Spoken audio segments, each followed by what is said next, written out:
Mom, hey, where did you go? Right now, Dad is looking all over for you. Huh? Is this you, Ed? Are you using your dad's phone again to try and text me? Well, Mom, I don't have a phone of my own to text you from, so I had to take his. And a boy in 5th grade doesn't need to have a smartphone at his age, right? I know that, but Dad told me that when I needed to talk with someone else in the family while they are out, I could use his phone and text. Also, Dad had a small accident with his hand, right? And so he can't use his hand to text you right now. Yeah. I knew that man was going to care more about you than anyone else. But if he really wants to spoil someone, he's better off doing that with my daughter, who looks just like me, since she is definitely the better looking one of you two.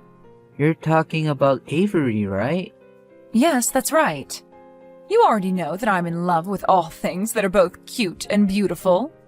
And that's why I'm only in love with your cute older sister, Avery. Mom. Just a second ago, you had asked me where I am right now, right?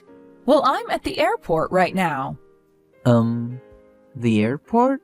I'm going to be taking your sister to France with me, and she's going to become a supermodel with the help of her mom. She's going to become a supermodel in France? I'm going to take her to Paris with me, and we'll find her a modeling agency who will take great care of her. And you are far too ugly to be a kid of my own, so I won't be needing you anymore. Well, you only ever ended up as a kid of mine because your dad brought you along with him in the marriage, so I don't even have to call you a part of my family anymore. So please don't think anything bad of this, okay? Dad is asking, have you filled out any diverse paperwork yet? Tell him that the paperwork is sitting on the coffee table in the living room. Alright. Well then that's fine with me, is what he said. Huh? Well, Dad just said that about you a second ago, but I feel the same way about you as well now. Have fun in France, Mom. Bye-bye.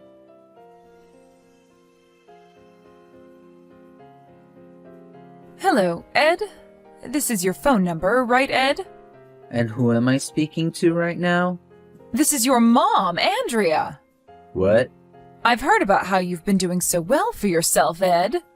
So now you can look up to me as your mom since I was able to get you to this point, and I can feel good about myself again as well. I'm sorry to say this, but I don't believe I'm speaking with my mom right now. Well, it has been 10 years since we last met, and I'm sure my number is different from the one I had back in those days. But look, I'm your mom. And if you're wondering how I got your number, I was able to get it from your aunt. Your aunt was kind enough to tell me that you're getting into the showbiz yourself there, huh? And that you'll be going into Hollywood for your debut, right? That freaking dog. She's really gone and done it now. Hey, come on now. You should not be speaking about your aunt in that manner, okay? It's because of her that I'm finally able to talk to you again, and you can finally speak with your mother once more. I bet you're so happy to finally hear from your mom again after 10 long years of waiting, right? But I already told you, this is not my mom's number that I'm currently speaking to. Also know that she has only one phone and she's never told me nor anyone else that she has another. So tell me, what the hell do you want? Come on, Ed. You don't have to give me such a cold shoulder. I know it's been a long time since you've heard from me, but you should still know how to talk to your own mother, right? Look, can you quit it with all that BS? Huh? Are you kidding me? Can you not tell by the way I'm talking to you right now that I don't see you as my mother anymore and that I never want to again? Huh?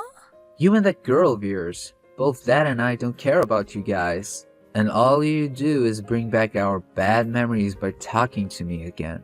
So go the hell away. And never try texting or calling me again.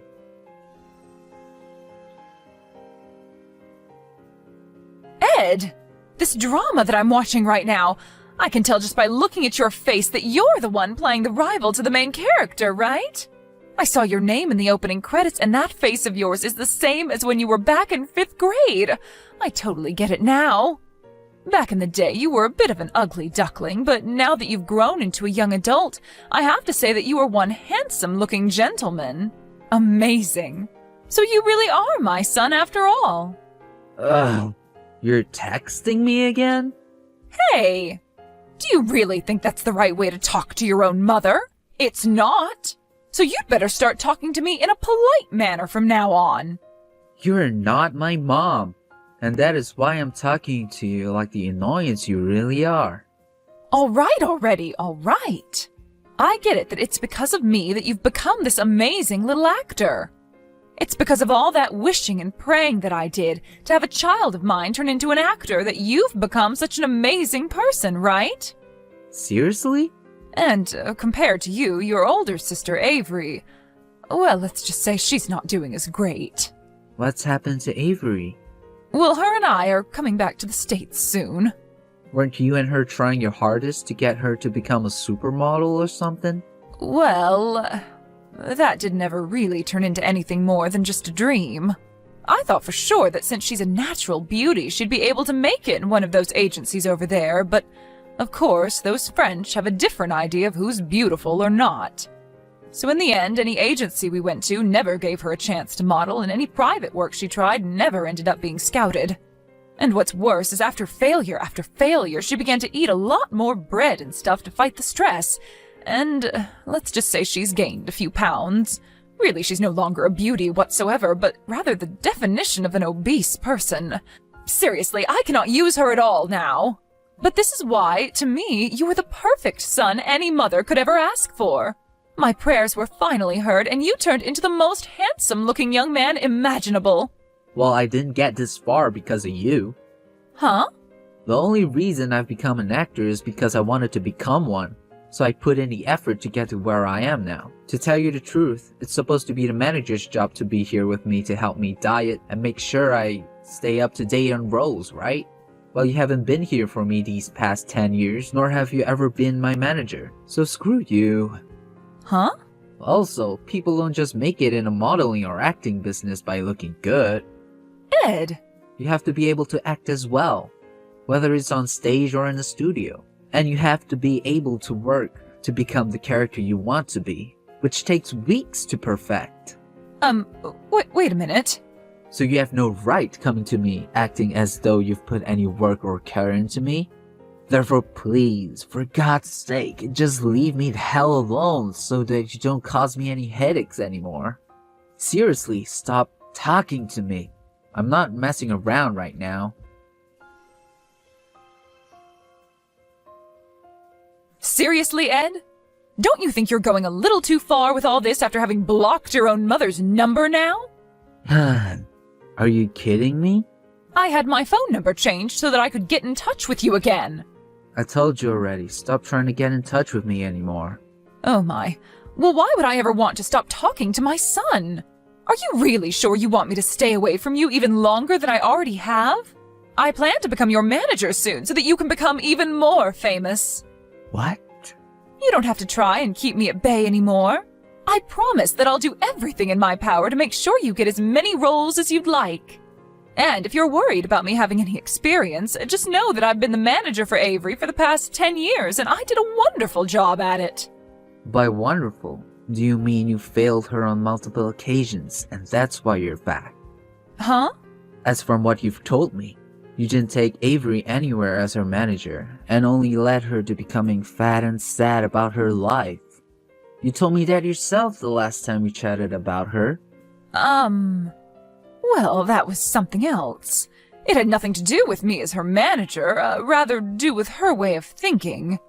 She didn't have the drive she needed to become a supermodel, and that's why things didn't work out for her. But you're different. I know that with my help, I can take you to the top. Well, I'm already on my way there. Huh? My manager happens to be one of the most well-known in the Hollywood world, and she also happens to be my mom. Your mom? Ah, right. So this is your way of saying that you want me to be your manager, right? Understood, Eddie. I'll make sure to make you huge in Hollywood, and make sure that you and I never have to worry about falling out of the spotlight ever again. Wrong.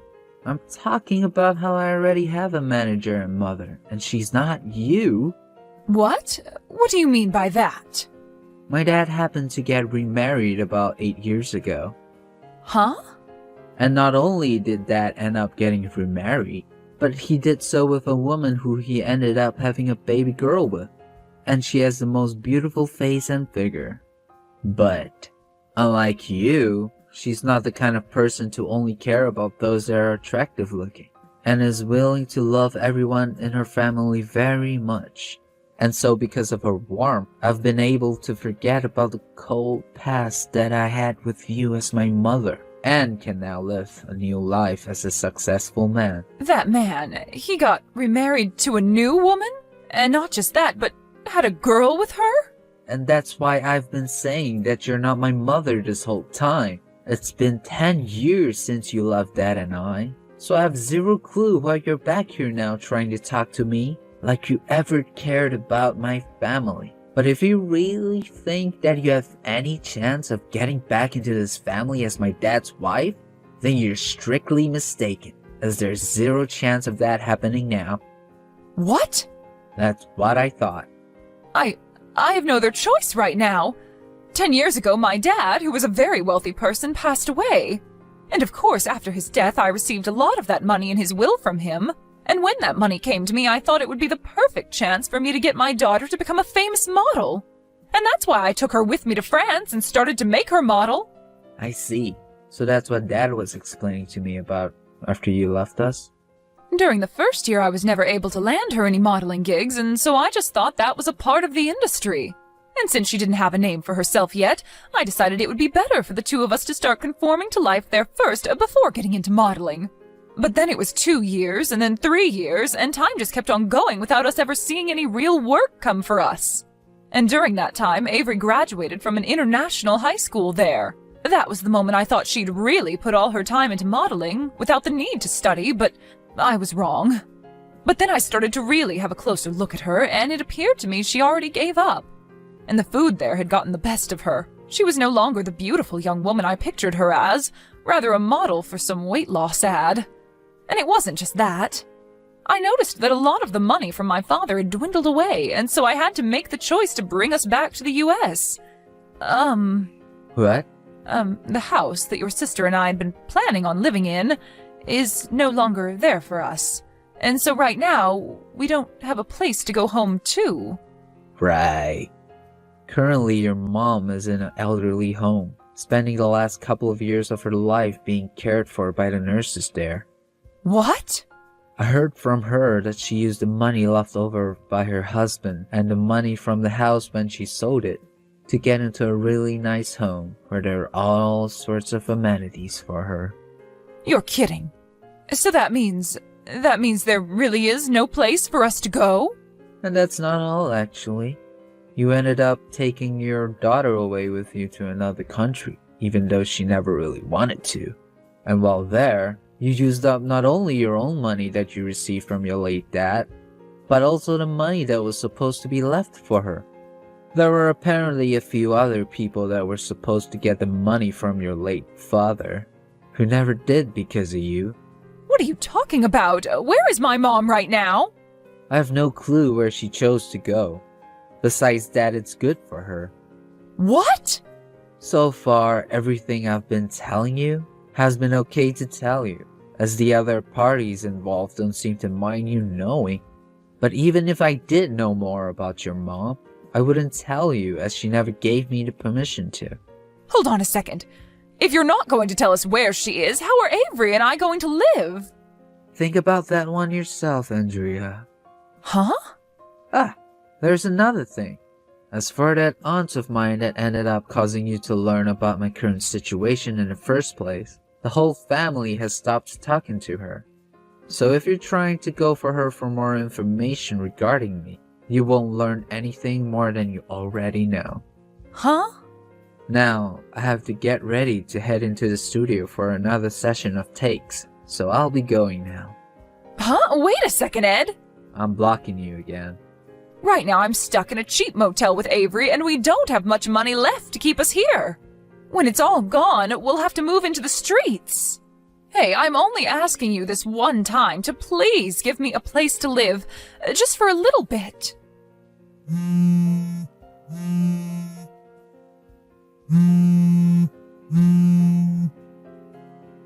Ed! There was one last thing that I never ended up explaining to Andrea, and it all had to do with the information that was left over regarding her late father's money and assets, and who they all went to. On that sheet of paper, she could probably take a closer look at it and learn where her mother ran off to, had she just taken the time to do so. Of course, Andrea or Avery could still think of that as an option and take a look for themselves, but I was never gonna recommend that to her, as I just don't care about either of them. So whatever happens next with those three will be left unknown to me. And a couple days later, Andrea and Avery both appeared to have figured out where I was currently working in Hollywood and came to find me. But of course I told security of this, and they made sure to stay on the lookout for these two. And when they were spotted around the studio, security called the police, who then came and grabbed the two of them, where they later found some information on distant relatives of them who they ended up calling to come get them. And within a day, a black minivan pulled up outside the police station to pick those two up, and then they were gone for good. My dad later called me to tell me that distant relative was Andrea's younger sister, who ended up taking those two into her company to work for her, day and night, for the rest of their lives. It was such a relief to learn that Andrea and Avery could no longer touch any of us anymore, and ever since then, I've been able to live in peace. Thank you so much for watching and listening. We hope you enjoyed the video.